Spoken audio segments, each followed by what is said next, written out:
DW Africa Link. Some Mozambicans who have shown remarkable courage are now expressing their desire to return home after fleeing to neighboring Malawi. The unrest in Mozambique, marked by political disputes and local clashes after elections in October last year, has created an environment of instability. Rights groups estimate that more than 300 people died from the unrest, and thousands were forced to cross the border in search of refuge in Malawi.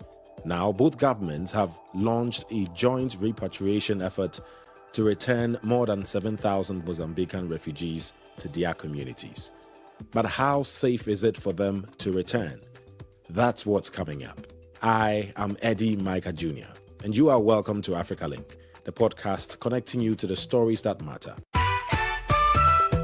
Africa Link, every weekday here on DW. Repatriation efforts are underway, with both Malawi and Mozambique facilitating the process. As of recent reports, about 7,456 people have been registered for repatriation voluntarily. Now, there are ongoing efforts to register more. For more on this, let me bring in our correspondent Geroge Mhango in Blantyre, Malawi. Also joining me is Moses Mukandawire, a human rights activist on asylum and refugees and founder of Nika Institute. That's a think tank organization focused on governance and peace. George, let's take a step back for a bit.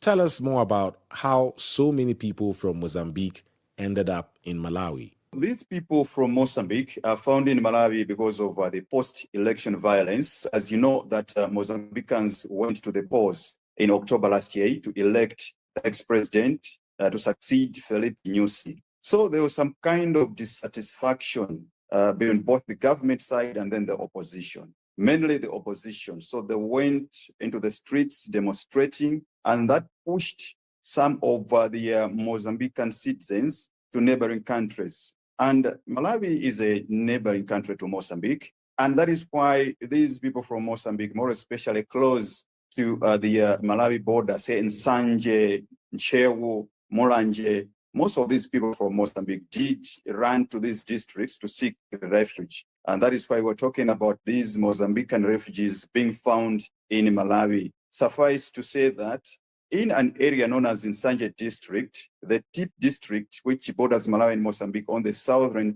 part of it, is the one that is, accommodating most of these refugees or asylum seekers. And in addition to that, the opposition leader came back before the swearing ceremony in Mozambique, and then he put down the situation. But still more, some of those people that fled coming to Malawi have been staying in camps and have been accommodated in various houses by sympathizers here in Malawi. We're talking about a number of about maybe 7,000 of them, being accommodated in Malawi. So those are some of the issues that, forced these people to flee their country to come to Malawi seeking refuge. Mindful of the fact that this is not also the first time that Malawians are accommodating people from Mozambique, dating back maybe to the days of the Civil War. Malawi used also to, accommodate them, keep them in camps, right, because the only camp that we're talking now is Zalega, but we also have one in Mwanza district. So that's what I can say at the moment, yes. Right, thank you for that. I mean, there's a long history between Malawi and Mozambique, as you rightly said. This time, it's not like things are easy in Malawi, right? Considering that Malawi is struggling to provide food for millions of its own people, how have the Mozambican refugees been coping when it comes to food and shelter?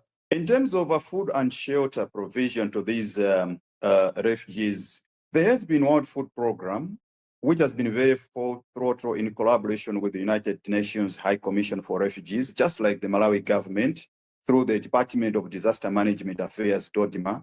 They have been working together to ensure that these people are fed. And even organizations like UNICEF, they have also been instrumental in providing basic necessities to kids, more especially children. As you know, that UNICEF tackles issues to do with children. Water aid has also been full throttle on the ground to provide water. That is why 2 weeks ago, World Bank provided $35 million for Malawi to procure maize from Tanzania through World Food Program, so that part of those kind of funds should be channeled towards these refugees in Nsanje from Mozambique, so that at least, they have something to eat. Okay. Yes, so that's how life has been like since they came. Of course, some challenges are there, fearing of waterborne diseases, that this is the rainy season. Okay, fair enough. So overall, they've been well received, well fed, and well accommodated so far inside Malawi is basically what you're saying. Well, that's good to know. Now to the focus of all of this, we know there's a repatriation process going on. How's it going so far? Is there a deadline? Is it voluntary? Tell us more. In terms of the repatriation process, the registration is currently underway, and this registration process for the repatriation is not by force. And that is what the Mozambican embassy, jointly with the Department of Refugees here in Malawi, in the Ministry of Homeland and Security, are emphasizing on. But still more, what they want is that each and every Mozambican who fled their country should go back, because there is a provision of security, food and shelter for the next 3 months for them that will be able to go back voluntarily. Now, let me come to you, Moses, talking about the role that you have played. You've been championing the repatriation of Mozambican refugees in conjunction with other bodies in the SADC region. Are you satisfied with the timing and how it's going so far? Yeah, number one is that let me appreciate this kind of engagement. Number two is really to reflect on what we've been doing as NGOs within the SADC region. Before repatriation, I would want to say that what we wanted at first was to constructively engage the leadership of Mozambique through the former President Nyusi, but also the new president. At that time, I think was President designate, as well as the leader of opposition. That's what we had wanted. And we also engaged the former presidents, Malawi, Tanzania, South Africa, as well as Botswana. And the process went on quite well. Unfortunately, some of our main objectives were not met, but it doesn't matter. The most important thing, what we wanted, basically, is to ensure that we have peace in Mozambique. So coming back to the issue of repatriation, yes, given the experiences that we have had so far in the 1990s, as you rightly indicated, that Malawi has, it's not first time for them to host our brothers and sisters from Mozambique. We did that in the 90s, up until 1995, so when we repatriated a good number of Mozambicans. So yes, repatriation is very important so that these people get reintegrated in their communities, given the fact that this is a rainy season. And it would have been extremely important that as they go back, basically some of them can concentrate in their gardens, because the moment they stay longer in Malawi, it means the problems might not be addressed in the immediate future, given the fact that they will not have, much food for their families. So that's Right. one. And number two is that, is it timely? It's a little bit of a challenge, given the fact that we're not 100% sure that really peace has been brought back in Mozambique. Because for them to run away for their lives is based on what my colleague Mhango has said. It's the violence that ensued after the elections. It was very bad, given the fact that many people lost their property. Many people got displaced, and that's why we have refugees, not only in Malawi, Mozambique, in Zimbabwe, Eswatini, and other places. And then we also saw that a lot more people lost their lives.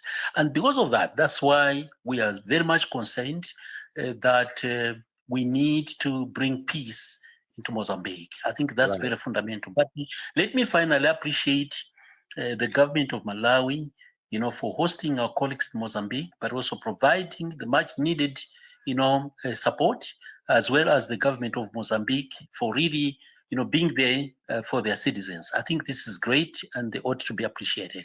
Right. I mean, you raised some key points about the other side, Mozambican refugees in Malawi want to return home to Mozambique, but what's the plan there? Is the country really ready to take people back? We have been assured, basically, from the government side, that they have tried their best to ensure that there is maximum security in a number of places. Here we're talking about most of the provinces that got affected, particularly for the refugees that are in Malawi. They are coming from Zambezia province as well as Tete province. So we are told that at least there's some relative peace, not 100% as it were, but at least the government has tried to ensure that these people are protected and that nobody basically should be chasing them, or threatening them, as it were, because security, both internal security but also external security, is guaranteed. But I think what we need to do also as civil society organizations is maybe to have a fact-finding mission so that we're able to relate the message and the commitment that has been made by the government of Mozambique, and then see whether indeed those kind of commitments are there for these people.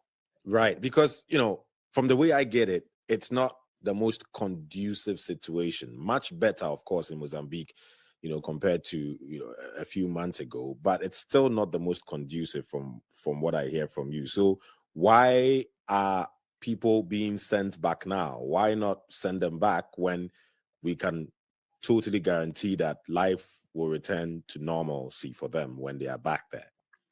Yeah, that's what I've already alluded to, that the government of Mozambique, whose mandate is to ensure the security and safety of its own citizens, has committed itself to ensuring that those individuals, those citizens are back in their communities. So based on that kind of message that has been coming through, especially for the month of February, and we're into March now, and it has been the same message. So there are some people who are saying, hey, there is some relative peace in Mozambique. I think it's important that these people have to go back. Right. Fair enough. Also, we're hearing that some of the refugees are not willing to go back. We know that this is voluntary, of course. But what are the reasons that they are giving for not wanting to go back? And is it really dependent on them throughout, or what? Or is it likely to change at some point that people will have no choice but to go back? As my colleague alluded to, that this repatriation is purely voluntary, as it were.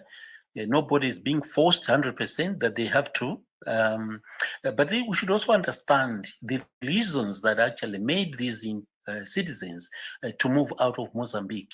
I think one of the key areas is the violence, and is the loss of the property, is the loss of their relatives and friends, that they saw with their naked eyes, that actually forced them to move out in order to seek places where they can be assured that they are safe, and secure.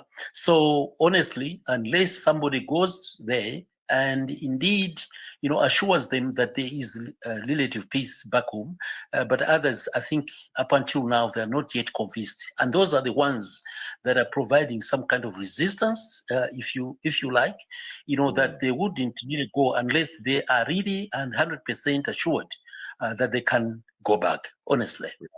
Right, which is fair enough. George, let me come to you on this, based on that particular point. Yes, again, it's voluntary as things stand. Some are okay going, some do not want to go. You've been on the ground. Can you give us an indication of those that are willing to go and those that want to remain? Yes, yeah, the indication is just very straightforward. Those that are not willing to go, they are saying that they have had their houses demolished, their cattle, taken away, their maize fields, left in that disarray state. So there is no that goodwill on their part to go back home because they have nothing, and they have no house where they can, sleep or stay in. They will not even have food to eat, at the end of the day. Those are some of the fears. And you know what? Psychologically, they say they are affected. They feel like the same violence will also be haunting them day in, day out.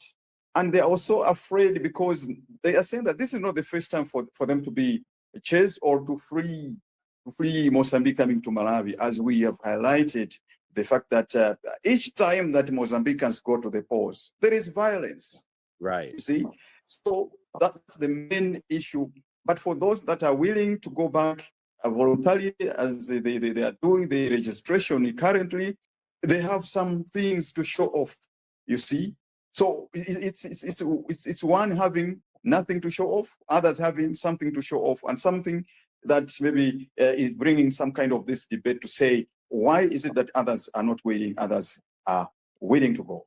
Right. Are we Yes. talking about in terms of, you know, the more women, children, men, which ones are more likely to stay? In this particular case, men are willing to stay in Malawi, having suffered the terrible incidences, because some of them were telling me stories that they could not even manage crossing Zambezi River by boat. You see, where crocodiles, hippos are there, you see, with their children in the back.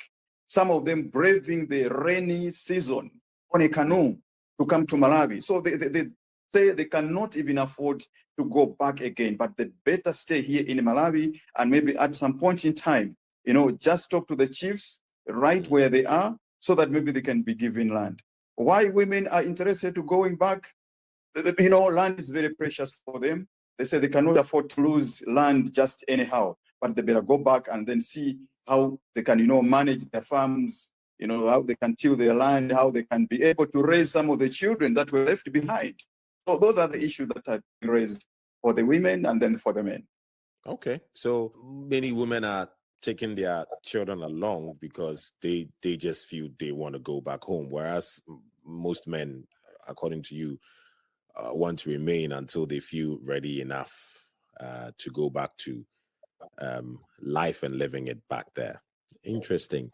Moses, I mean, we've talked a lot about the situation on the ground, and you said that many in government in Mozambique are calling for people to return, yet some are skeptical, obviously, as we've sort of summarized in this interaction. Tell us more about what needs to be done now to really ensure that those that are going back will not regret that move. What we need to do is to embark on massive campaign or awareness to ensure that peace is very important. Let's embrace between and amongst ourselves the diversity of the actions that we take as a people, because honestly, elections in this case should not really, be a tool where people should be able to lose their lives, lose their property, and get displaced internally as well as externally. I think this is not on. Number two is that as government of Mozambique is, inviting citizens to go back into Mozambique, I think it's extremely important to consider a lot of programs around integration. Counseling, services are very important given the period and the environment that these individuals have gone through after losing their relatives, friends, as well as property. And I think it's also important that we need to compensate, them by, among other things, putting in place a program around housing, because as my friend alluded to, there are some that not have any place where they can sleep. And I think it's extremely important that we embark on those kind of initiatives. I know it's extremely expensive on the part of governments, but there's nothing we can do about it, because these people did not decide on their own, to experience what they went through. So these are some of the initiatives. At the same time, then, it's important to call upon the donor community amidst the challenges that are there now with the new policies and actions that are taking place globally. But I think it's extremely important to consider our colleagues, that have suffered so much. Consider children that have missed, their access to education, given the fact that elsewhere, children are going to school, but these children have suffered greatly. They've missed classes, teachers have been displaced, they can no longer go back to teach. And we need, therefore, to put in place such kind of programs that can make these people really come to normalcy in terms of their lives, but also accessing those kind of facilities that were destroyed due to violence. Quickly on this, Moses, before I let you go, what do we know about the timeline with the other Mozambican refugees in Malawi who do not want to go yet? Is there a timeline? How long can they stay in Malawi for? Or, is there going to be a time where they say, okay, well, now it's time for you guys to go? What do we know about that? I would want to be very honest. I think we haven't really gone much into that. But I think it's an area that we can consider in terms of engaging them as to when they would want to go back, as the others have already shown that kind of interest for them to go back. But at the same time, we should also be very careful that we should not be seen to be imposing, like forcing them to go when they are happy, to be in Malawi. So we need to do a lot of of engagement between and amongst the different stakeholders, be it government, both Malawi and Mozambique, as well as the civil society leaders, including religious leaders, where they are the ones that are providing the counseling and so on and so forth. So in terms of timing, I might be wrong at this time, up until we are to engage these stakeholders. Thank you very much, Moses. And George, are Malawians happy to keep having refugees from Mozambique in their country, and for how long? At the moment, what is coming out clear is the fact that, Malawi and Mozambique are neighbors, and they live a life of like a brother, a sister, a mother, a father, a son, son-in-law, daughter-in-law. So they are happy with it. But where it comes to issues of provision of, say, food, the necessary things like maybe educational facilities, that is where maybe the challenge could be, because here in Malawi we don't learn Portuguese. Mozambicans do learn Portuguese. So that could be the challenge, because it means we'll be sidelining our counterparts from Mozambique, and that's the general feeling. But with the regional integration thing, which is being championed by the SADC bloc, it's very 50-50, it's 100% correct. Malawians, Mozambicans are very happy with it. At the same time, what is also very clear or coming out clearly is the fact that whatsoever food is provided to Malawians should also be going through the counterparts, the Mozambicans. And that is why currently the Minister of Homeland Security, just like the United Nations High Commission for Refugees, is advocating for a provision or continued provision of the basic needs to those people that will not be going back. So it's like Malawians have embraced them, and the Mozambicans are also happy. Suffice to say that maybe provision of other basic needs will be a challenge. We're looking at the gravity of Malawians, 5.6 million facing acute food shortage, and then pressing hard on the authorities to provide food to the refugees keeps on, being a challenge. So when you look at all those things, that's where something, or people are also raising some eyebrows to say, how are we going to feed our counterparts who still want to stay around here in Malawi? Right. Challenges definitely still remain, but we'll keep tabs on the situation on the ground and see how it goes. George Mhango in Blantyre, Malawi, DW correspondent there, and Moses Mukandawire, human rights activist on asylum and refugees, and founder of Nika Institute, a think tank organization focused on governance and peace. Thanks to the both of you for sharing your time with us. Thank you so much. Thank you. Get the stories that are shaping the continent here on Africa Link. The situation in Mozambique remains volatile and uncertain.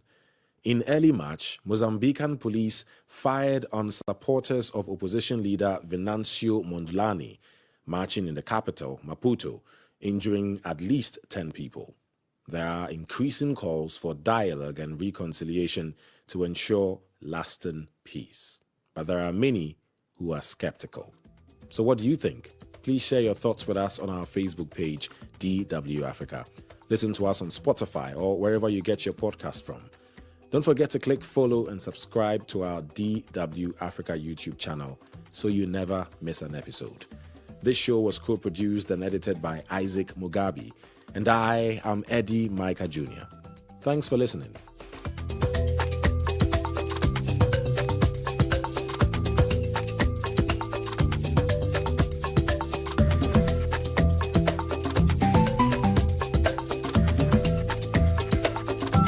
DW. Made for minds.